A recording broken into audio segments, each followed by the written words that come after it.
Hello, everyone, and welcome to Blueprints of Awakening, Vajrayana for Modern Life, with Yongey Mingyur Rinpoche and Tergar guides Antonio Simbundu and Tim Olmsted.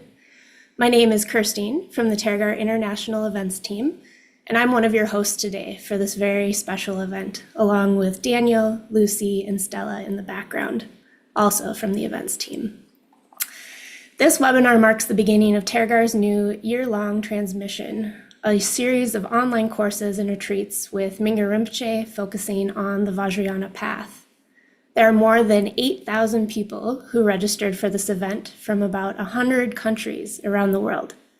We have many people joining us in English only on YouTube, and if you're joining us on Zoom, this program is being translated from English into 6 languages. The chat is now open both on Zoom and on YouTube. And we appreciate you saying hello and letting us know where you are joining us from. It's always fun to see the messages of where everyone's from, so we can see how this is truly a global community. We will be closing the Zoom chat during Rinpoche's talk and then opening it again at the end for goodbyes, but the YouTube chat will remain open throughout the entire program. For those of you who are taking part via Zoom, if you are having any technical difficulty, please use the Q&A button to let us know while the chat is closed. And before we begin, let's have a quick poll question, only for those of you who are on Zoom. We would like to know, what language are you listening in? And this really helps us to organize the interpreters for the next events. So please take a moment and let us know what language you are listening in.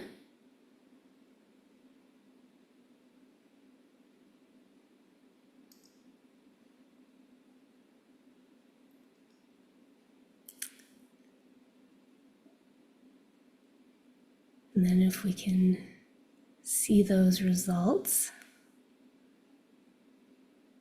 And on YouTube, you may not be able to see them, but we do have people from all 6 languages joining us on YouTube. So thank you for joining us via Zoom, and then thank you also everyone who's joining us in YouTube in English only, which helps make space for those needing translation in Zoom. Now, we will have a 1-hour teaching session with Mingyur Rinpoche, followed by 30 minutes with Tergar guides Tim Olmsted and Antonio Simbundu. During that time, they will share a helpful overview of the year-long transmission and answer some of your questions. You can submit your questions for them at any moment during today's program. To access the form for submitting questions, please either scan the QR code that's on your screen now, or you can click the link to our forum. In Zoom, you will find the link by clicking on the resources button.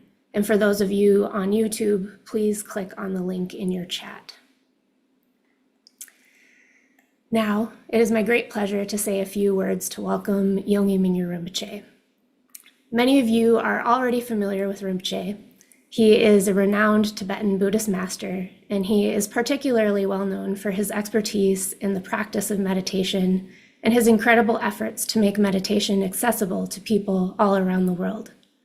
Rinpoche comes from a long lineage of Tibetan masters and possesses a unique talent for presenting the ancient wisdom of the lineage in a fresh and engaging way. His teachings are profound, but accessible. And coupled with his playful sense of humor, he has won the hearts of many people all around the world. The fact that we have a staggering more than 8,000 people registered today is a testament to the clarity, practicality, and wisdom of his guidance. Mingyur Rinpoche is also known for embodying what he teaches, and following the footsteps of his idols, he embarked on a 4-year wandering retreat, walking through the Himalayas and living as a wandering yogi. His extraordinary journey has inspired many, and it is because of his dedication, his courage, and his compassion that we're able to receive the authentic teachings of an unbroken lineage today. So with that said, I would like to welcome Mingyur Rinpoche for today's teaching. Thank you, Christina, and good morning, good afternoon, good evening, wherever you are. So, that today's teaching is related with This one is special, connected with the 1 year course about the Vajrayana teaching. So normally what we call Vajrayana, Vajra meaning indestructible. So indestructible meaning that our true nature, so nature of me, you, all of us is wonderful. It is free, beyond, and especially two things. One is the freedom, meaning our true nature is free from subject, object, free from concept, free from negativity, and all the sufferings. And our true nature, that freedom is indestructible. Meaning, for example, is like sky or space. That this space, like now you are watching the video. So the traditional example is the space itself is the free, meaning you cannot shoot space, you cannot burn space, you cannot cut space. So in a way, the space is kind of like example for indestructible. Like what we call space is empty. So if something exists, if something is there, then no matter how you strong, how solid, how firm is, it will change. Like even diamond also getting older. Diamond is impermanent. You can cut the diamond, make the shape. So the stone and the hardest as a diamond also not free, because it will change. But when we talk about the space, of course, we talk about the space different between scientific space and the Buddhism space, a little bit different. So Buddhism space here is just unobstructiveness, just openness. But the scientist space is connected with what we call the air element, very subtle element of the air. I think we will discuss this later. So element is the part of these teachings, 5 elements. We discuss about that in the future. But so scientific space meaning can curve, space, time, form. It's like form, like it can become really constant together.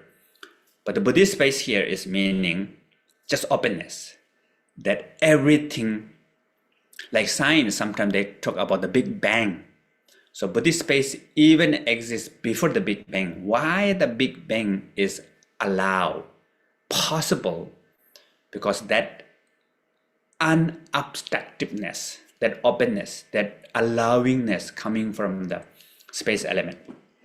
So that space is indestructible. That space is unborn, never be exist. So even time change, even material change, even all the element change, you cannot really destroy that space because it's unborn. In order to die, in order to getting old, in order to change, you have to being born first. So actually, we all have this wonderful nature, that space, like space, is the like Vajra, indestructible. So this nature is not just me, you, all of us. So that nature is what we call emptiness. Emptiness meaning beyond, free, and also emptiness is indestructible. Nothing can destroy because you not exist. Just like space. So it's wonderful, right? If we really want to be free, then if we recognize emptiness, we'll be really free. Otherwise, no matter how you strong is, how solid is, how grounded is, how big is, how powerful is, it will change, impermanent, getting old, will die. Even the entire universe is getting older, and one day it will vanish, but of course it will come. It's like cycle, right? So the most indestructible nature is that beyondness, that emptiness. So like Vajra. So Vajra.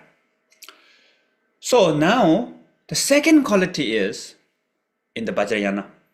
The very important is what we call clarity, luminosity. Sometimes we talk about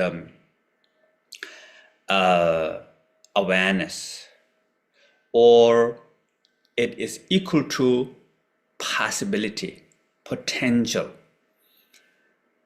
So, of course, space is like free, beyond, which is wonderful. Nobody can harm you, nobody can destroy. Yet, if just empty, then boring, nothing, right? You're gone. You not exist. So totally gone. So the second quality is what we call, though all of us by nature is beyond, is free, yet not nothing. And especially in the Vajrayana, really emphasize about this luminous quality, the awareness quality, the clarity. So our true nature, though is totally beyond like space, but then we give example, sky with the sun shining. There is luminous quality, knowingness. So therefore, that luminous quality has a lot of different aspects. So it has, we talk about 5 kayas, 5 Buddha family, 5 wisdoms. All these five and they variety, they mix together and become like 25. And this become 84. And become so many limitless with a different aspect. So meaning sometimes what we call nirvana aspect. And here when we talk about the nirvana is not just cessation, what we call unabiding nirvana, meaning you're not gone. So that means there's so many enlightened qualities manifesting. So kayas, 5 kayas, 5 wisdoms, 5 Buddha families, 5 the wisdom which is manifesting 5 aspects, body, speech, mind, quality, activity, these 5 different manifestations. All this possible. But then also there's some samsaric aspect, the negative aspect, which is if we are not recognize our true nature, then that becomes 5 elements. We can discuss about the 5 elements like space, the sometime begin with earth, sometime begin with the water, it depends. Anyway, like earth, water, fire, air, these 5 elements become the external, the realm, the earth universe is made by material level 5 elements. And then inner, in the beings, related with the beings, what we call 5 aggregates, like the body, the what we call the matters, like body, the form or the matter aggregates. Like you can see this flesh, blood, organs, the tissues, nerves, the cells, all these other earth related with the element, the matter element. Then we have sensation in the body, the sensation of feeling, pleasant, unpleasant, neutral sensation. Then we have concept, the conceptualize, the mind thinking, like reasoning, what we call the cognitive level. So feeling is emotional level, but number 3, the concept is the cognitive level. Then we have imprint, unconscious or imprint, habitual level. Then we have the just all these 4, especially these 3, the feeling, concept, and the imprint is based on the consciousness, number 5. So what we call 5 aggregates. And also 5 colors, 5 directions, 5 different realms, and that mixed together become samsara, various manifestations. So therefore, though all of us by nature is free beyond, which is wonderful, right? It's indestructible. Nothing can harm you by nature, of course, right? By nature, I'm saying by nature, of course, we are not fully realized that. Right now, we have full of problem. I think all of you have problem, I think. How many of you have suffering or problem, obstacle? Raise your hand. You can raise your hand in front of screen. Of course, everybody has a problem, I think. I think all of you are raising hand. So, looks like right now, we don't have this freedom, the emptiness quality, and we are not really experiencing this luminous quality, the awareness, luminosity, or the richness, these great qualities. We don't feel it. So what we feel is just this physical body, which is stuck with time and the matters. And we have this mind, the feeling stuck in this body, trapped in this body. So if you pinch, pain, right? If you drink coffee, quite happy for 20 minutes. And somebody tell you, you stupid. Now the emotion comes like volcano eruption. So, not only that, then the conceptual mind, the monkey mind, blah, blah, blah, yada, yada, always talking. And that does always opposite. So when you say, don't think about the pizza, what happened? We think about pizza, right? I think all of you have that. And then you really want to have sleep in the night. I need to sleep. I need to sleep. What happened? Sleep disappear. How many of you have that experience? So in the night, you really want to sleep, but sleep disappear. Raise your hand.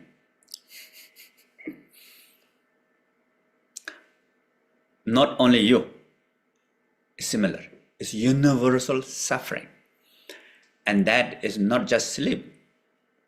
Like in English, there's a saying that the grass, the other side, always greener. So craving makes everybody running away from you. Like if you go to the exam, you really want to have all the answers, remember all the answers, but your brain become empty, your mind become empty. I think I know the answer. Gap.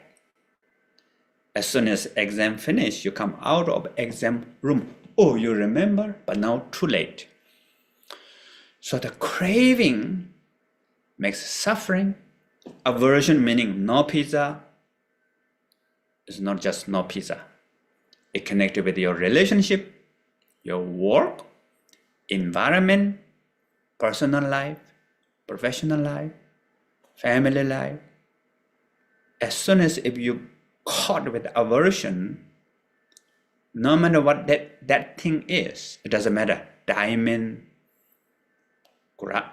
garbage or diamond, it doesn't matter. For you, it becomes unpleasant. The sense of lovable is gone, becomes suffering. Like pizza, no pizza, no pizza, more pizza will come. So craving, aversion is what we call the cause of suffering. And this two is based on the ignorant. Ignorant meaning we are not recognize our true nature. And there are so many misperceptions, delusion, illusion, wrong belief, very strong, the ignorant normally. Based on ignorance, actually, special grasping of existence, subject and object, all this concept is ignorant.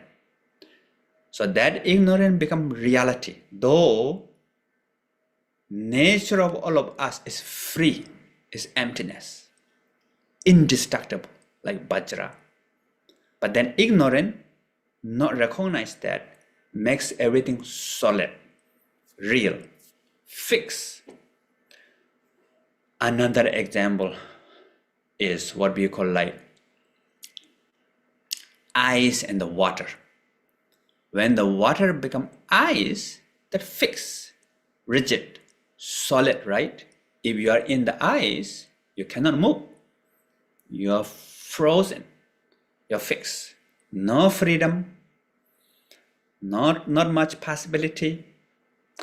But if that ice become water, you can swim, you can move, you can drink, you can wash, and a lot of freedom, possibility, move. But they are same thing.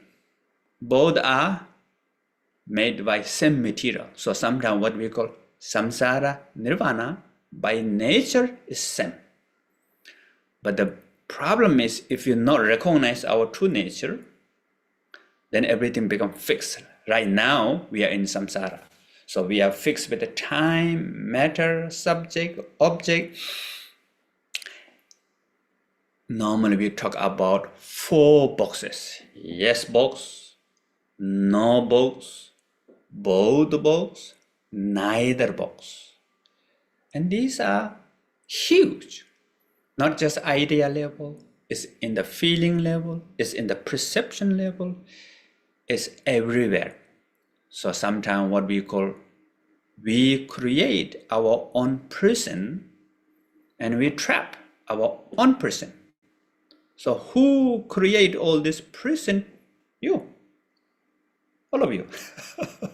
You create your own universe.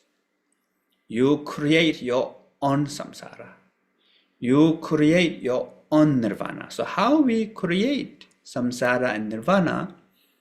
Just based on 2 things. Ignorant. Based on ignorance, then aversion and the craving comes. All this become 3 things. Ignorant, aversion, craving. And that is the base of samsara. So now we are not indestructible. We are fragile, suffer, trapped, sensitive, and complicate. But when we develop wisdom, the opposite of ignorance, recognize you, all of us, as enlightenment. Actually, the Vajrayana said, you are Buddha. All of you are Buddha right now. I am Buddha, I am Buddha, you Buddha, everybody is a Buddha. Do you believe that or no? How many of you believe that? Raise your hand in front of screen. At the beginning, I learned these Vajrayana teachings from my father when I was 9. And I don't believe that I have this wonderful nature because I had panic attacks. So when you have panic attacks, you suffer a lot, right? You're not happy. And pain around your heart, sweating, fear about everything, especially for me, fear about the thunderstorm, snowstorm, strangers. And life is not really nice. It's very, very unhappy. And not just panic attacks. Some people has depression, loneliness, low self-esteem, anxious, anxiety, and a lot of suffering, especially nowadays in the world is turbulent, right? It's up and down. And then especially our emotional mind become very sensitive nowadays. So we suffer more. And recently, someplace in the world, they said the cause for death, emotionally, the cause for, number one cause for people dying is the emotional problem. So it's huge, also suffering emotionally nowadays. So when we have these problems, sufferings, we never think we have this indestructible nature. Our true nature is free, beyond, not just free, it has luminous quality, so it's enriched, it is colorful, it is dramatic, it is beautiful.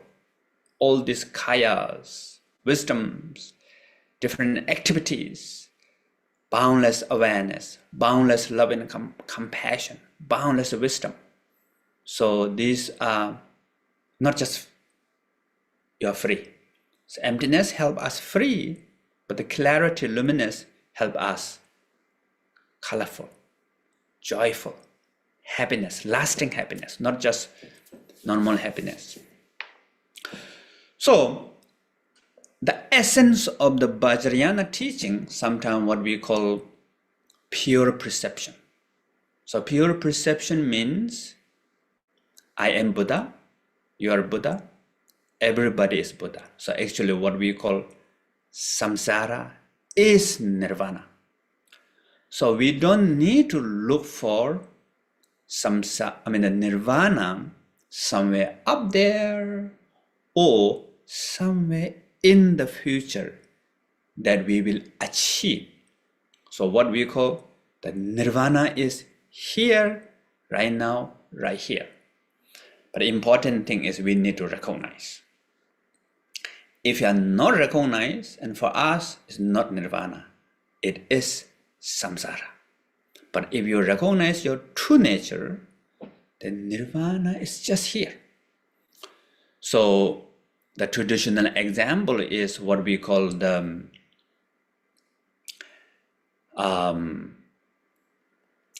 diamond.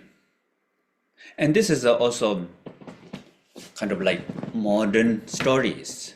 So one time I heard of that, the story from India, Mumbai. There's a slum, a family, they own the house and the land in the slum. And their life is very difficult because they have to look for food, and sometimes, no money and not much things to eat. And eventually they have family, children. So they have to send them for the school and all these things. Then they decided to sell the land and house so they can support for their children and the family. So then the one of the housing development company, they bought the land and they begin to build the big condos. So they dig out the ground. Under the ground, they found the ancient treasure.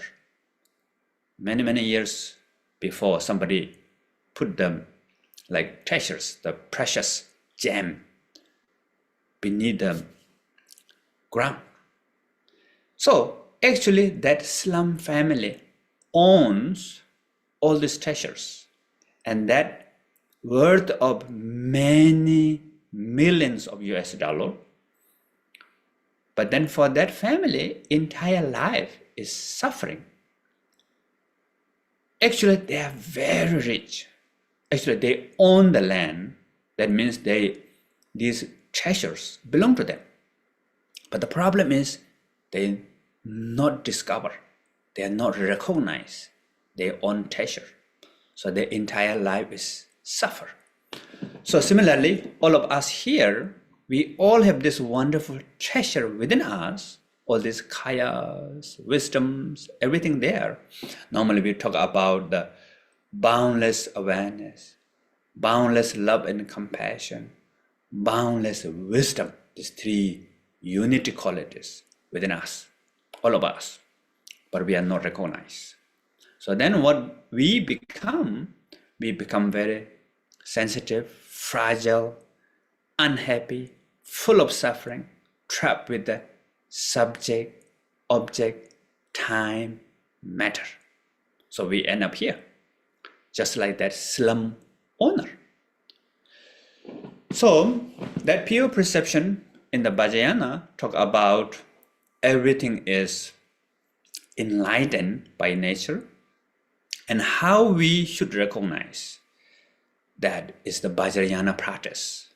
So normally in Tergar we talk about like for example, when we begin to practice the joy of living courses. In Tergar we have this joy of living courses, path of liberation course. Now here the Vajrayana online, we talk about all these elements, kayas, wisdoms, this pure perception that we discussed. That, for example, the first thing, sometimes we introduce that awareness with us 24 hours. For example, how many of you can see my hand? So seeing my hand is the awareness. So awareness meaning the knowing quality, lucidity quality of the mind, that you can see, hear, smell, taste, bodily sense. You can think. How many of you think about the pizza? Raise your hand.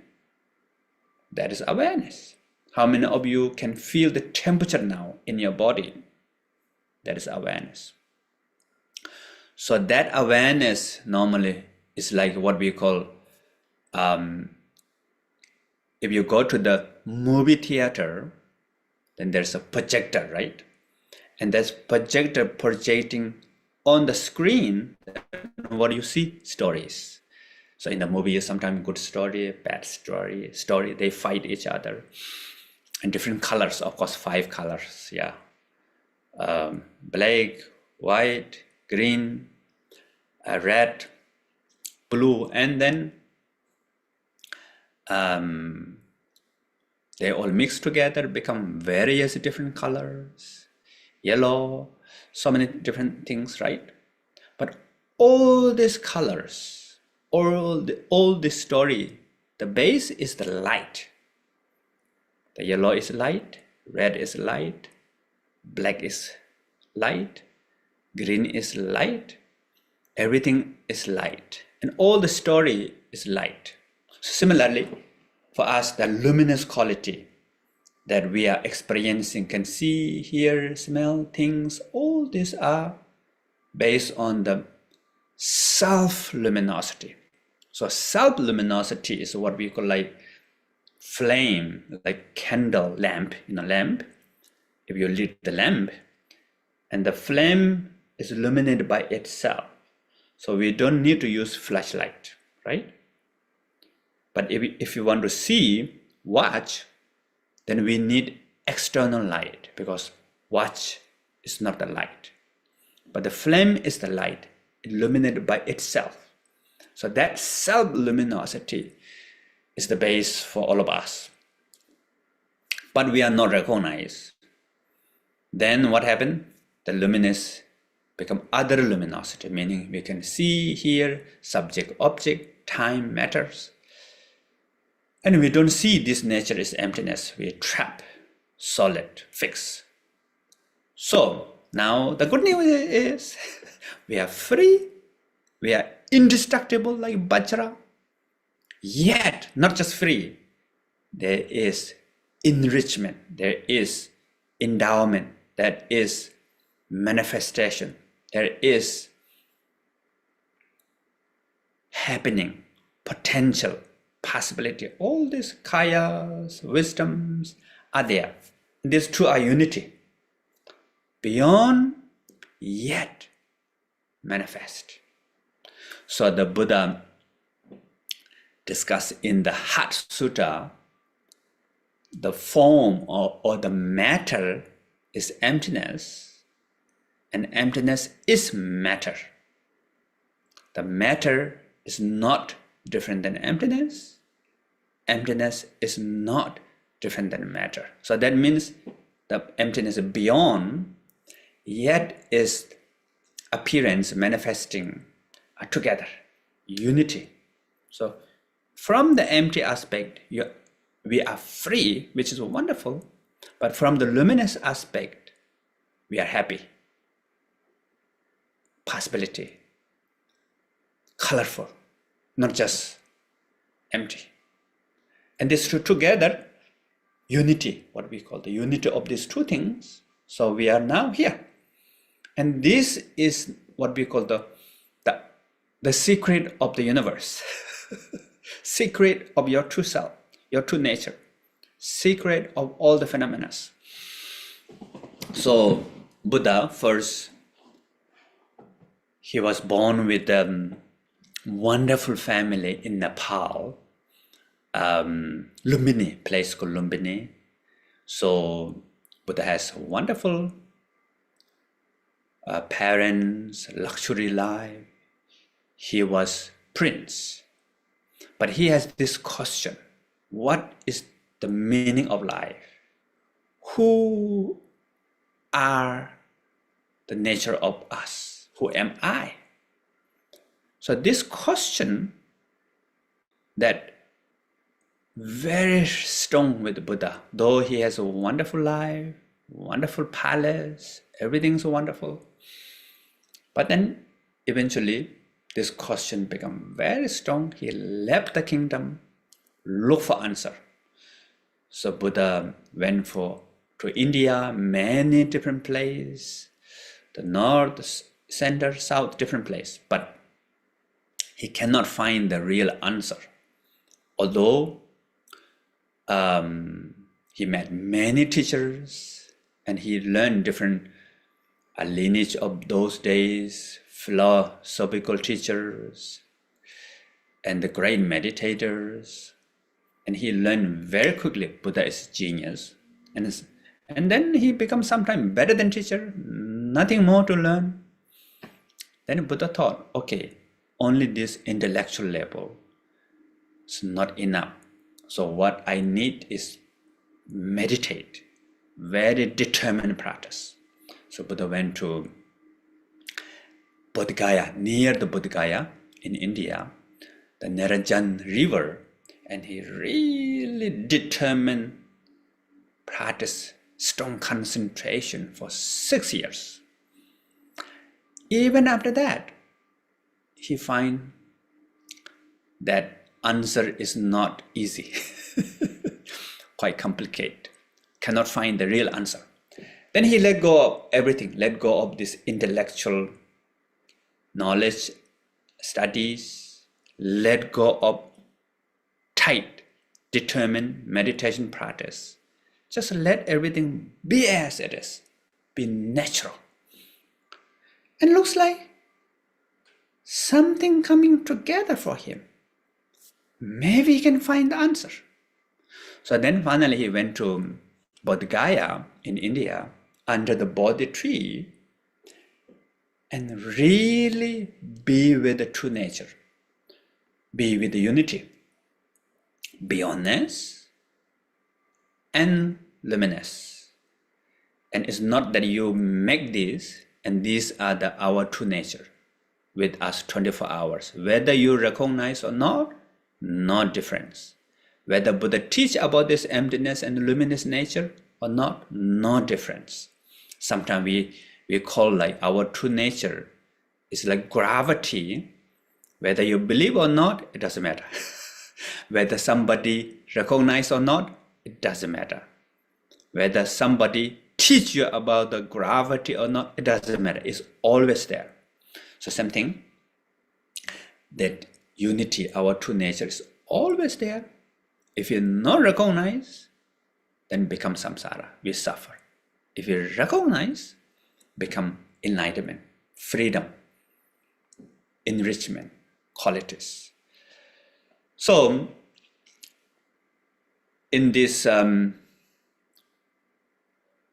the course we will discuss about the pure perception, the sometimes what we call the taking fruition as path, meaning we all are Buddha right now, right here, but we are not recognized. So that fruition, enlightenment, recognizing now through shamatha. Shamatha meaning the concentration, awareness, meditation. With the vipassana meaning the freedom, the emptiness, true nature. With the loving kindness, compassion. With the refuge, bodhicitta, so many different 6 parameters, so many different aspects of the path that connecting with the recognition of true nature at the beginning. Of course, at the beginning we cannot recognize very clear.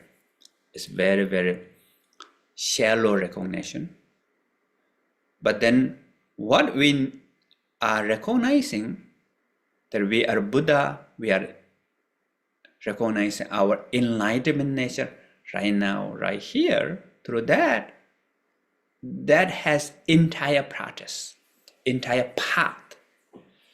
So therefore, what we call taking fruition as path. And through that, we will discuss about all this practice in this courses. So now the most important is the first practice in the Vajrayana, the most important. Begin by appreciation, gratitude. So should we practice together a little bit about that appreciation and gratitude? The first step of practice. And this could be very simple thing. Maybe you are alive now. Appreciate that. Do you appreciate that or no? You are alive now. Do you appreciate that? Normally, we are not appreciate. We are taking for granted. We are thinking, oh, of course. Sometimes what we call the bird flying in the space without recognizing space. Fish swimming in the water without recognizing water. So similarly, normally we have all these enlightened qualities like awareness 24 hours, love and compassion 24 hours. So in the Joy of Living courses, we introduce the innate love and compassion with us 24 hours, And first time when we talk about this, nobody believe. if this is new, like most of the time I have this lot of story that when I teach that this innate love and compassion with us 24 hours, even while you're sleeping, we have that. When we discuss about that, people not believe. And then after my teaching, I finish my teaching, come out, and somebody waiting outside. They said, thank you very much for your teaching. And you are telling to all of us that we all have this wonderful nature. Maybe they do, but not me. I don't have this love and compassion. I don't have wisdom, awareness. I hate myself 24 hours, like that. And they said, just want to let you know that I don't have these qualities. And then normally I ask them, why you come here? And they said, to learn from you. Then I said, why you want to learn from me? And normally they said, I don't like this self-hatred. I want to free from that. I want to be happy. Then I'm telling them, that is love. That is compassion. That is care.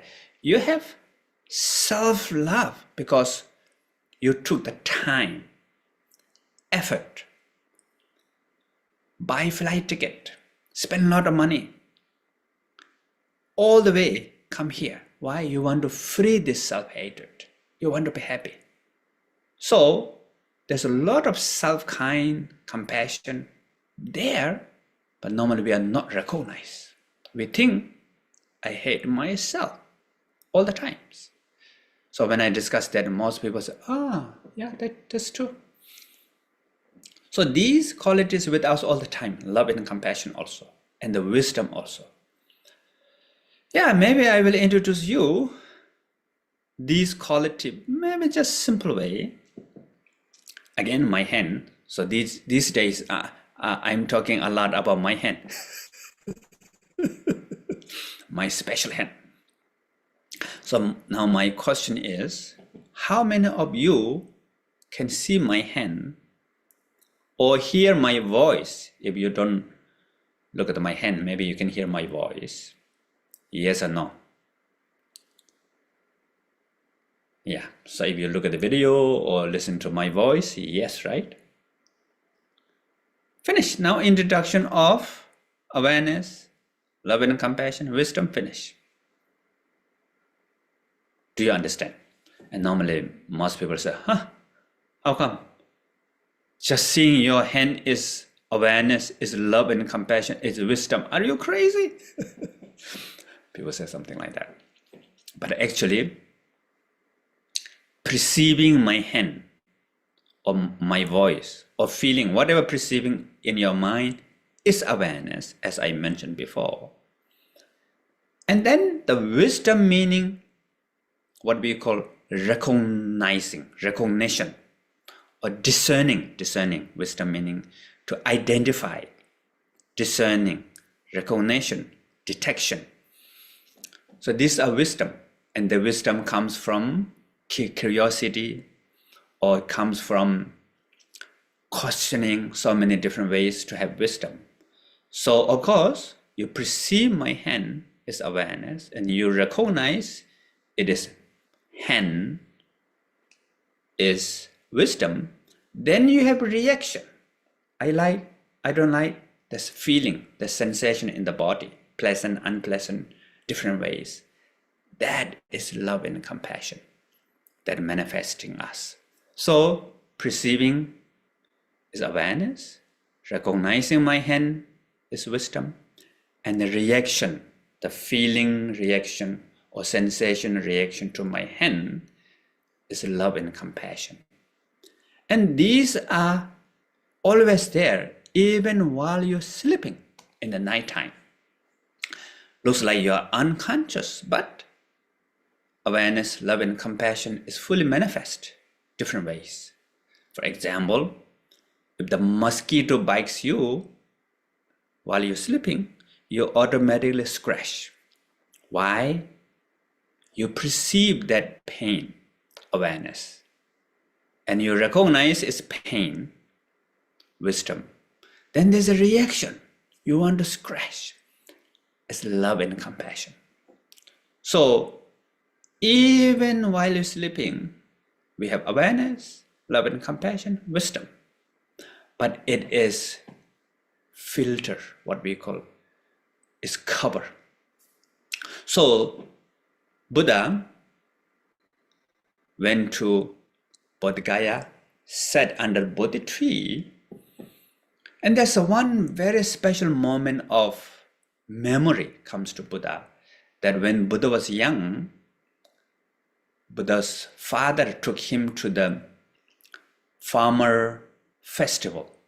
So they all went to the field and dancing, different show. Very interesting normally. But Buddha was quite bored, and he went alone into the apple farm, kind of like the rose apple tree. He went under that and he lying down there or just sit there and just be with the nature, feel the environment, just let his mind and body as it is, just naturally.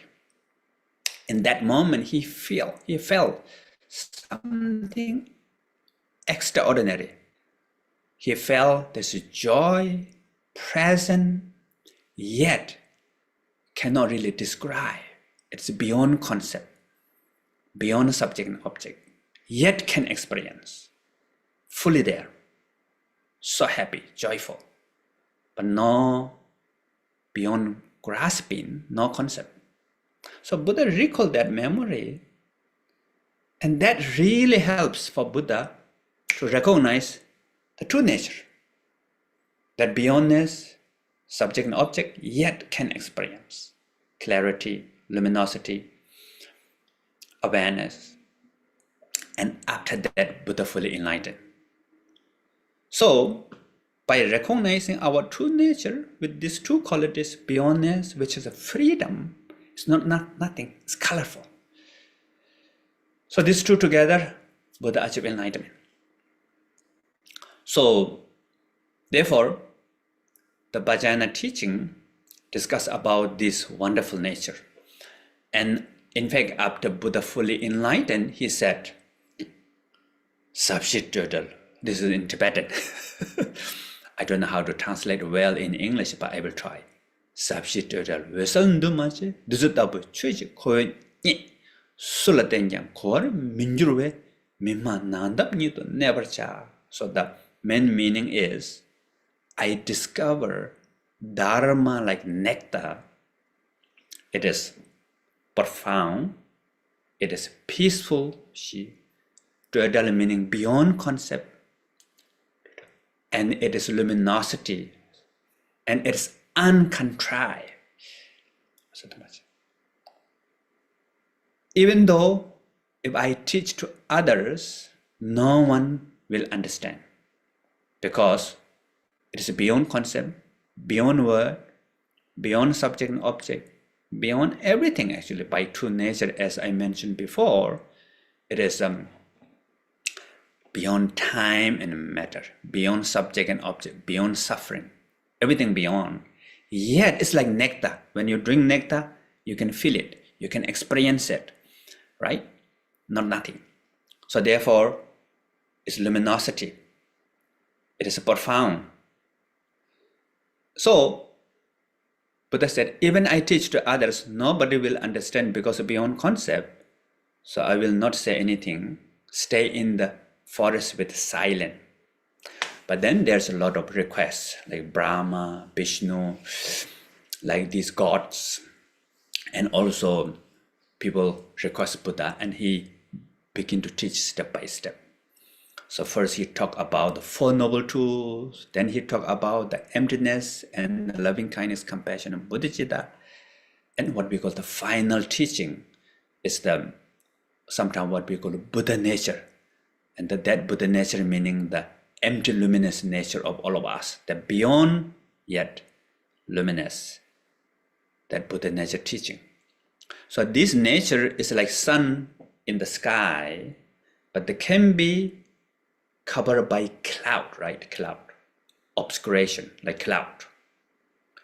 Sometimes in the daytime, the sky is full of cloud and become dark, right? But it doesn't mean there's no sun. Sun is fully manifesting, is there, but it's covered. So the hindrance, Buddha said hindrance. The hindrance is based on ignorance, aversion, and craving. These three together then create imprint, the karmic imprint. the habitual tendency. And based on that, what we perceive is samsara. It's like dark cloud, or thick cloud, or yellow cloud, or red cloud, whatever. This cloud has different colors, totally covered. Then we don't see our true nature, but the sun is still there. Light is still there. So similarly, so whole the path is to discover our true nature, and the first step is appreciation. So just appreciate being alive, appreciate the having senses like eyes, ear, nose, tongue that you can perceive. You have the mind that you can think. And you all come here together looking for the answer. Wonderful quality. So we will do this short practice together. So everybody, wherever you are, please keep your spine loosely straight. Whether you're sitting, standing, walking, it doesn't matter. Keep your spine loosely straight and relax muscles in your body. And feel your body. Maybe feel the gravity. Feel the sensation of grounding on the chair or cushion, or your feet touching the ground. And now just relax, mind and body together. The moment when you try to feel your body is awareness. Wanting to feel your body is love and compassion. Recognize the body is the wisdom. And if you cannot feel your body, also awareness, love and compassion, and the wisdom. So this innate quality, awareness, love and compassion, wisdom, are always manifesting with us. So now, please appreciate that we all have this wonderful nature. Our nature is beyond and free. How nice. It's indestructible. Yet, not nothing. There is awareness that you can understand, not understand, understanding, not understanding. All are based on the awareness. And you like, you don't like, the deeper level, all this feeling is love and compassion. And all these things you recognize, of course, is the wisdom. But these awareness, love and compassion, wisdom now is filtered by ignorance. Though it's filtered by ignorance, but the nature is still wonderful, still there with us, and I appreciate that.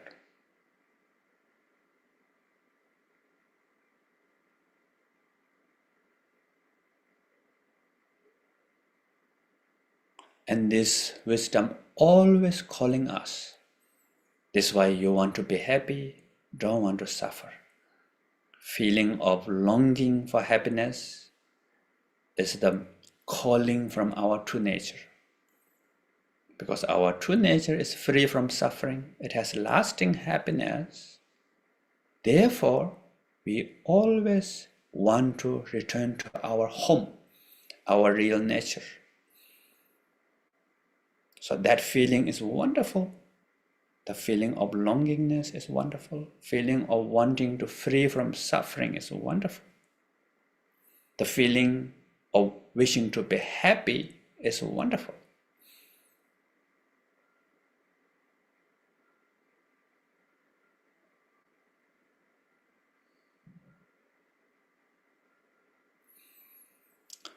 Okay, thank you very much. So I will stop here. Thank you very much for all of you coming. And later the guides will discuss more about these courses and the teachings. Thank you. Thank you so much for this wonderful teaching, Mingyur Rinpoche, and for offering this precious year-long transmission.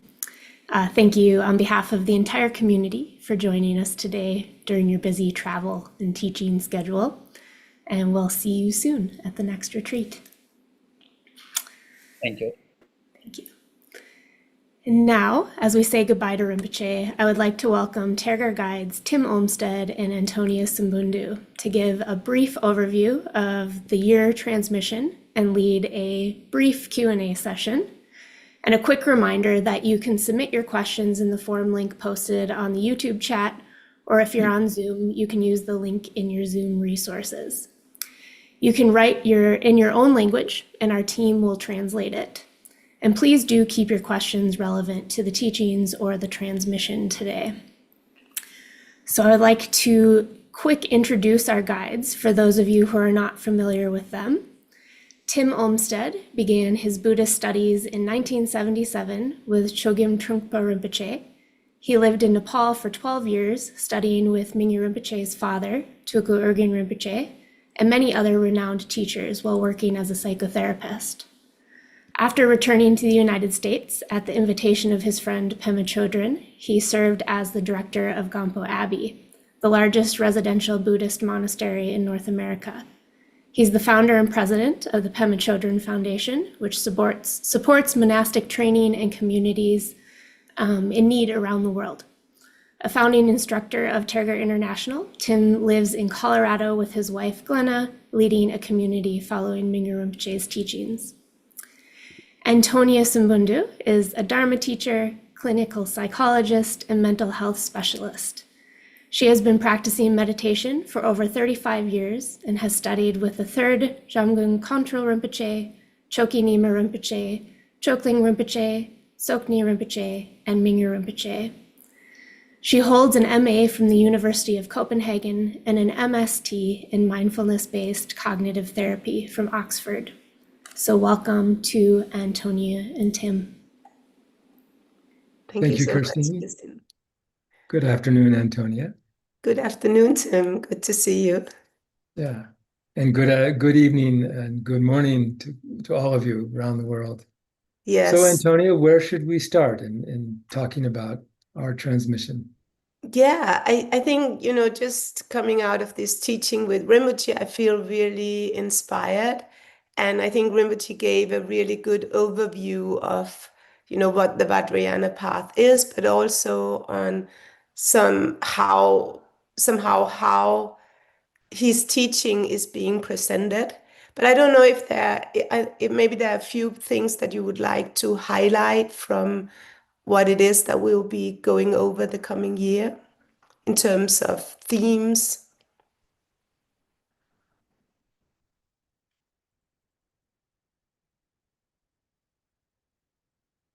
I don't know if you're frozen, Tim.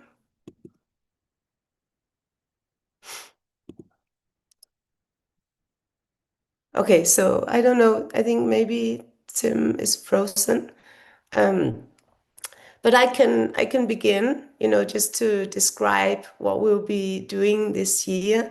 So as mentioned, Rinpoche already talked about what some of the key points are in the Vajrayana. And we will have this year where we will be having 3 different courses, and then we'll be having 3 retreats.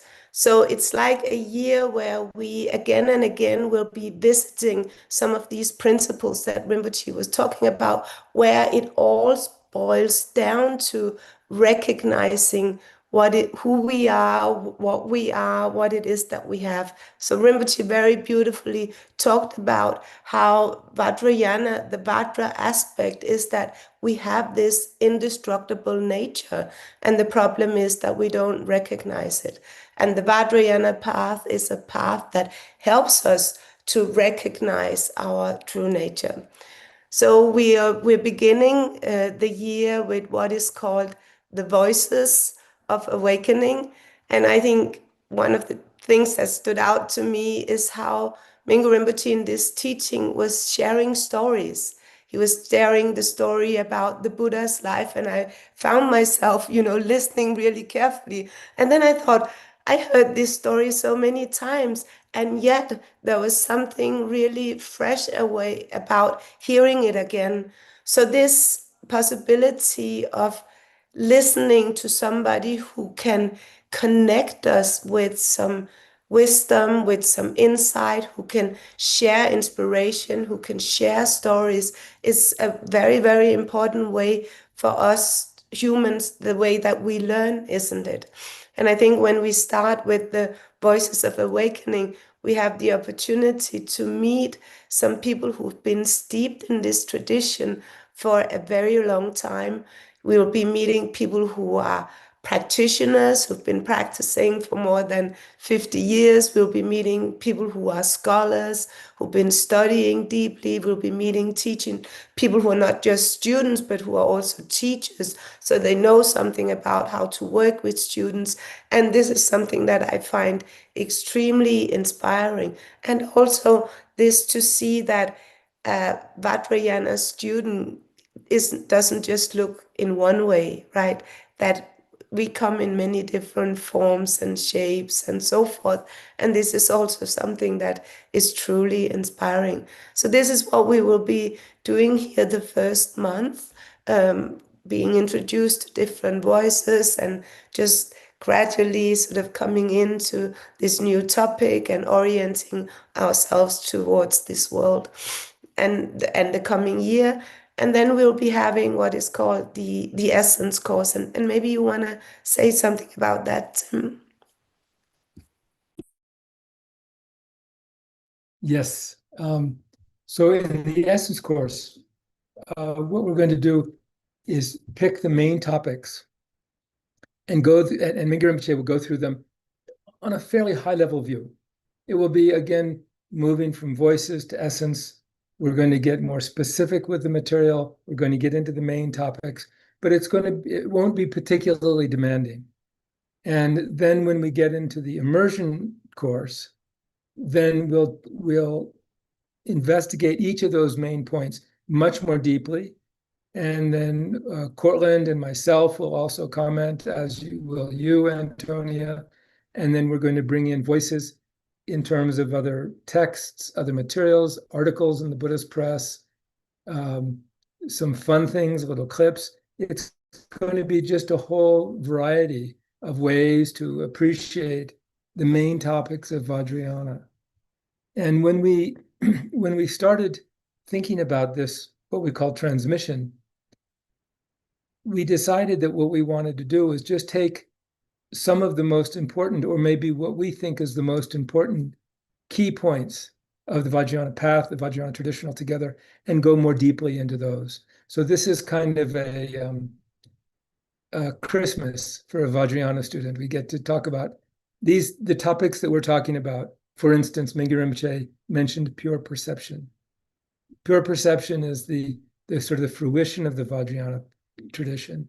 Pure perception talks about how we perceive the world, how we perceive others.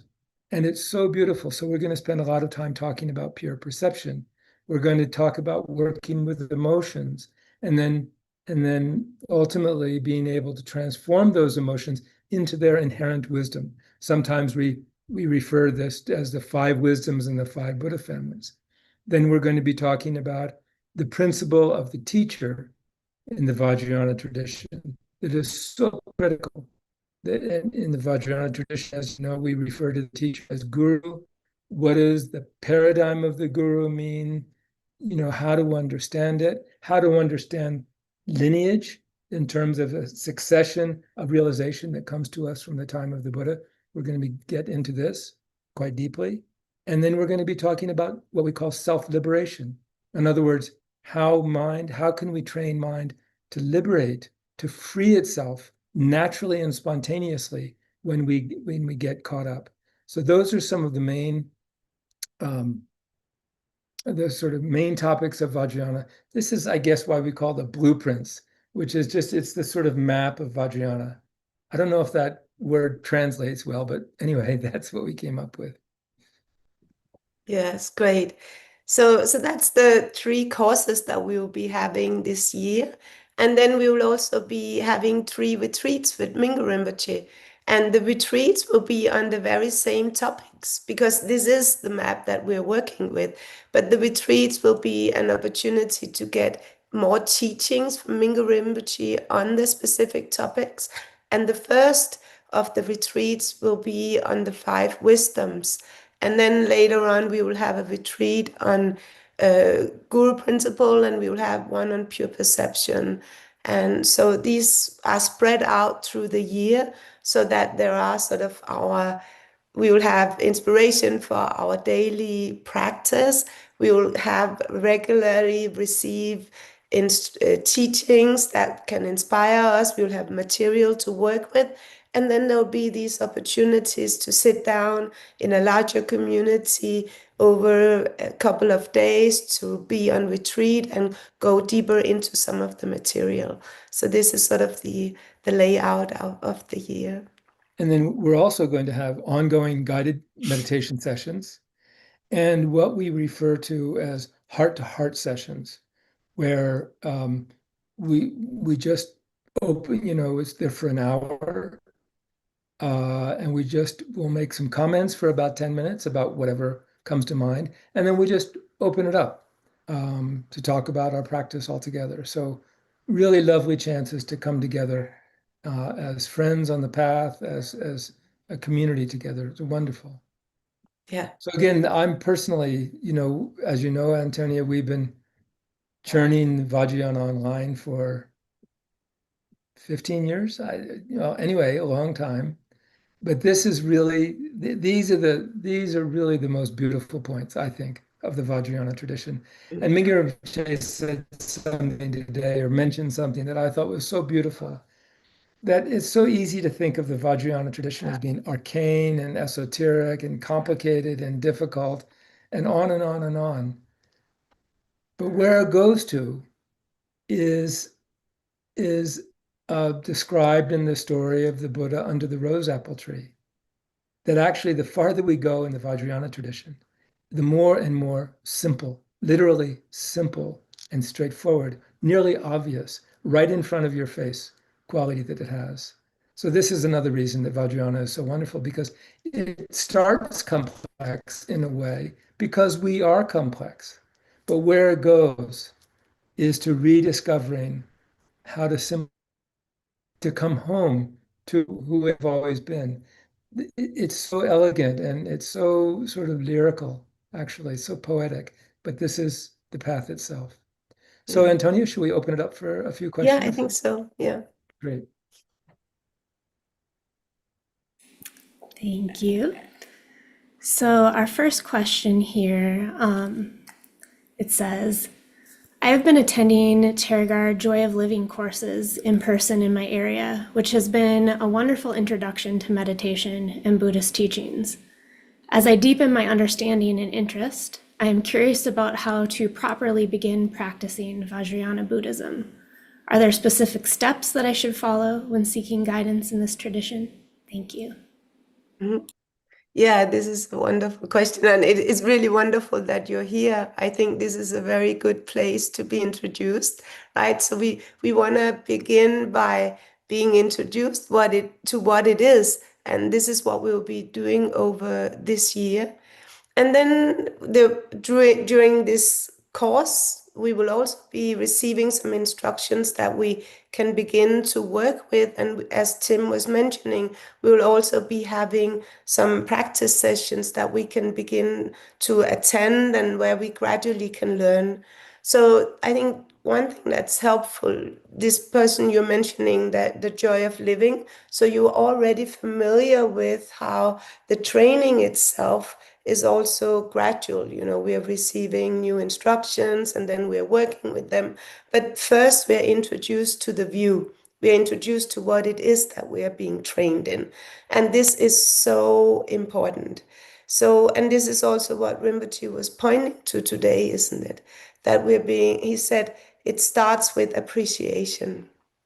So we begin to look at our own situation with fresh eyes, not the habitual way where we may look at what's lacking and so forth, where we begin to look at our situation with fresh eyes, to begin to appreciate what it is that we have, and then we move on from there.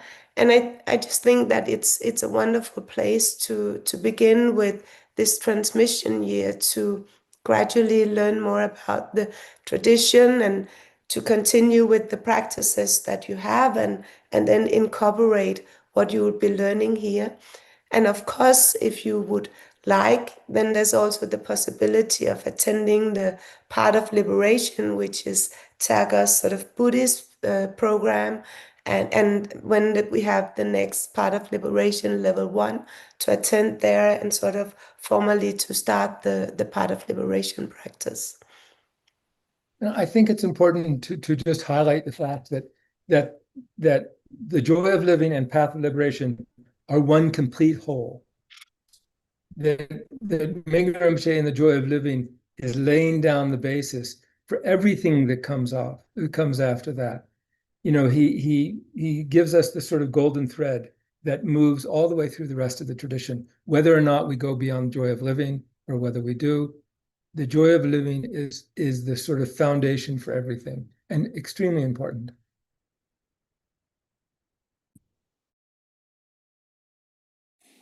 Thank you. And then this one is a related question to that previous question. This one was submitted in French, and they say, "Hello, I'm currently following the Joy of Living 2 program. Is it possible to follow the Blueprints of Awakening course at the same time, or is it better to complete the 3 levels of Joy of Living before starting another course?"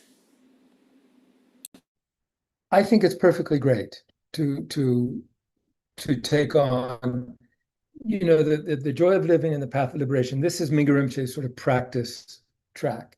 The Vajrayana online is the sort of study track. Study is so important, whether we're studying this or whether we're studying any aspect of the path, because study develops kind of faith and confidence in the truth of the teachings.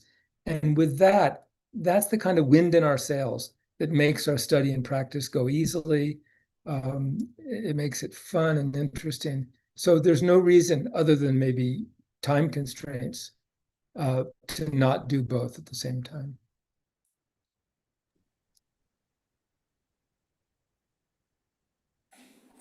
Thank you.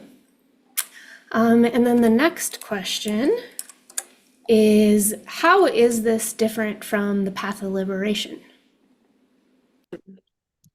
Yeah, I think it's related to what Tim just was saying, that the Path of Liberation is really our practice where we're practicing in this very gradual way, and we're receiving new instructions and so forth. Here we will have, over the year, we'll get an overview of the whole Vajrayana path, and we will dive into different of the key points, but it will not be at depth in practice where we will complete all the practices. It will more be an introduction to some of the principles, an introduction to some of the practices, but the focus really here is on study. So these two go together. We can, as Tim was saying, we can definitely do both. If we, I think for some of us, before we really commit to the Vajrayana path, it's important for us to understand what it is about. And that's where we study, we learn more. And then there may be a point that we decide, yes, this is the training that I want to commit to. And then we do the Path of Liberation. For others, we may jump right in. We know that this is what we want to do.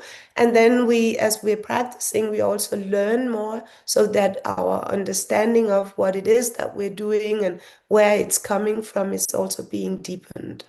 So both can go together.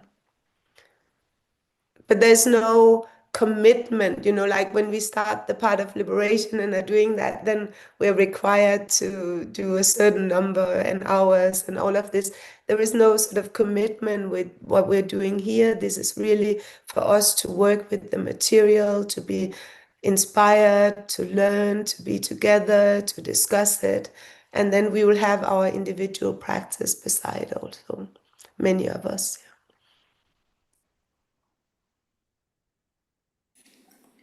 Thank you.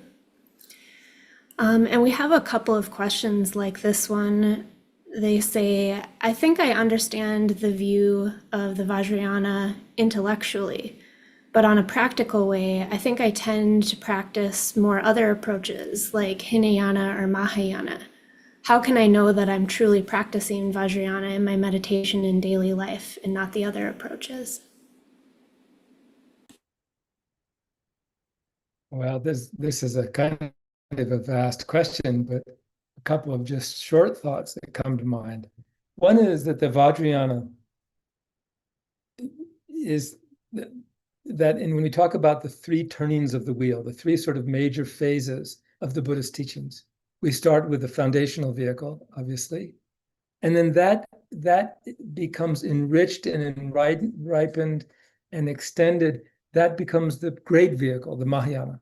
And then the Mahayana is enriched and ripened by a deep view and also by methods. That becomes the Vajrayana. So they're one leads to another.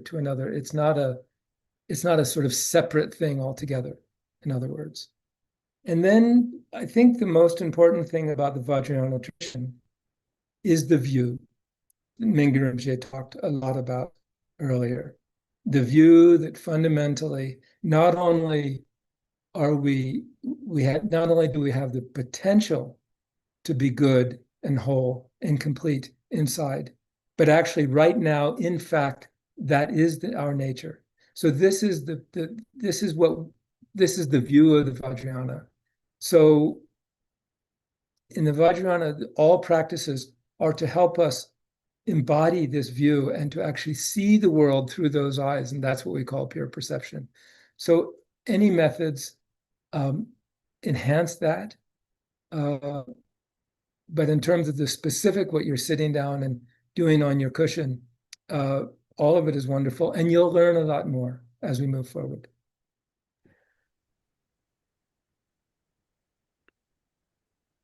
Yeah, and just a small comment also, so I really love that question because understanding it intellectually and then seeing the difference that this is not necessarily how I relate to the world.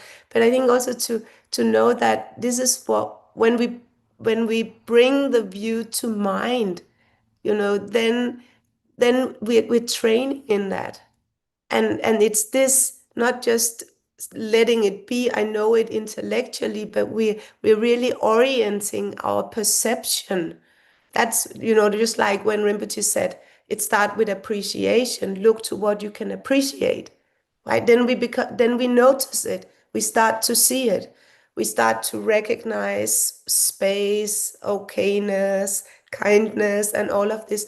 And the more we recognize them, the more this becomes what we see, and this becomes who we also are. So that's why the training is so important, and it's the view that we're training in. It's a very interesting piece from in my mind that what we discover here, we see in the world. So if we want to actually sort of gauge our practice, we can ask ourselves, how do I see other people? Do I see them as they truly are, which is fundamentally perfect? Or do I see them as a projection of my own confused mind? So, yeah, beautiful. Thank you. And we have time for one more question, I think. And so this one, they say, I am totally new to this teaching and even new to meditation. Where do I begin with? What should my next step from here? What should be my next step from here? Sorry. Yeah, so I think, begin with, if you want to join this transmission, begin with listening to some of the interviews, right? And then we will be having the essence course, and know that through the essence course you'll be introduced to some of the key principles. And I think this is just where we start. We just start where we are. We just start with what's available, and we don't need to feel sort of bogged down by the knowing that there's so much we may not know, or that there's so much information out there. We just simply start with what we have and where we are, and what inspires us. So that would be my suggestion.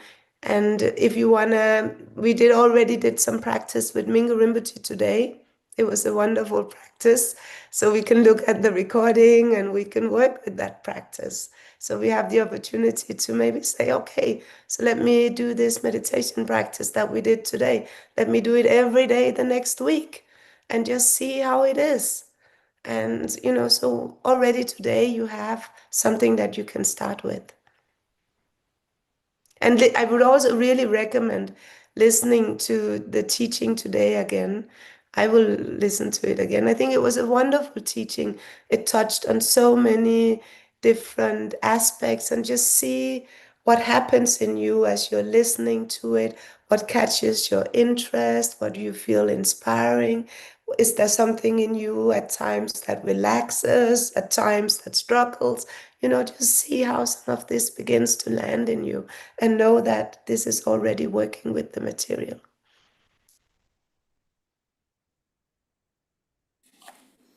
Thank you so much, Antonia and Tim. And do you have any last words before we wrap up? Just a warm No, except thank you so much, everyone, for joining us. And I'm really excited of being part of this for the coming year, and looking forward to doing this as a community. yeah, Thank you, Tim. I second that. Thank you, everybody. And thank you, Christine and Mingyur Rinpoche in the background. Yes, thank you so much, Antonia and Tim, for clarifying those points for us. And we'll see you soon. And also, once again, a special thanks to Mingyur Rinpoche. Now, we're going to conclude by sharing some slides about how you can join Tergar's annual transmission. The opening retreat of the Blueprints of Awakening transmission will take place August 22nd through the 24th. And for the first time, Mingyur Rinpoche will personally guide us through the transformative system of the 5 wisdom energies, a beautiful Buddhist framework for recognizing that the very traits we wish to eliminate are, in fact, our enlightened qualities. You'll learn the practical ways to transform negative emotions into their wisdom aspect, applying the 5 wisdoms to relationships, work, and daily life. This special retreat will be translated into 7 languages and restreamed for Asia Pacific time zones. So please register now via the link in the chat if you would like to join us. And on this next slide, you will see the full timeline. The transmission runs from August 2025 to July 2026, with online courses and retreats led by Mingyur Rinpoche, guest teachers, Tergar Lamas, and Vajrayana online guides. All the online courses and retreats in this transmission are open to all levels of students, from complete beginners to longtime practitioners. There are no prerequisites. And on the next slide, we will receive teachings from Mingyur Rinpoche, Khandro Kungabuma Rinpoche, Sokni Rinpoche, Jigme Khyentse Rinpoche, Lama Trinley, Lama Drukgyal, Robert Thurman, and Lama Shenpen Hukum. The next live webinar is Wednesday, August 13th, with Lama Shenpen Hukum in a live conversation with Antonia Sumbundu. And on our next slide, after the Voices of Awakening course in August, we will move into the Essence of Vajrayana Buddhism course starting in September, leading to the Heart of the Transmission, a 9-month immersion starting in November. We'll explore the 5 wisdom energies and Buddha families, the Guru principle, pure perception, and self-liberation. New content will be released monthly, so you can move at your own pace. Throughout the year, participants will enjoy live and recorded video teachings with Rinpoche, guided meditations, weekly live sessions with Tergar guides, special webinars and interviews with world-renowned Buddhist teachers, study material, readings, and experiential instructions for daily life. On the next slide, all courses are included in the Vajrayana online membership. If you're not a member, you can now join with a 10-day free trial at vajrayana.tergar.org with access to over 25 courses, weekly live sessions, and more than 200 guided meditations to support your practice. And on our final slide, we would like to appreciate the work of more than 50 staff and volunteers that made this event possible, and also to thank all of our donors who support Tergar programs like this. As you know, Tergar is a nonprofit organization, and your donations help us to fulfill our mission of making the ancient wisdom of meditation accessible to the modern world. And if you haven't had a chance to make a donation, you can still do that by scanning the QR code on your screen or by visiting tergar.org/donate. And that is the end of our slideshow. If you joined us late, the recording of this event will remain available on YouTube in English.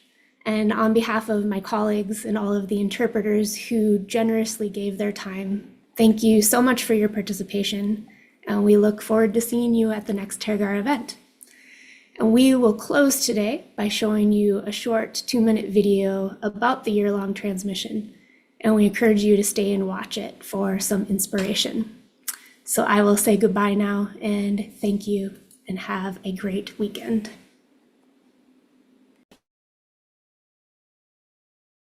The Vajrayana path, known as the most direct path to awakening, profound, powerful, yet often misunderstood. What if the very challenges we face, the difficult emotions we wish to push away, could become the very fuel for our awakening? The essence of Vajrayana teaching is what we call pure perception, taking perception as path. You are Buddha by nature, right now, right here. Tergar is honored to present a new transmission of teachings with Mingyur Rinpoche, Blueprints of Awakening.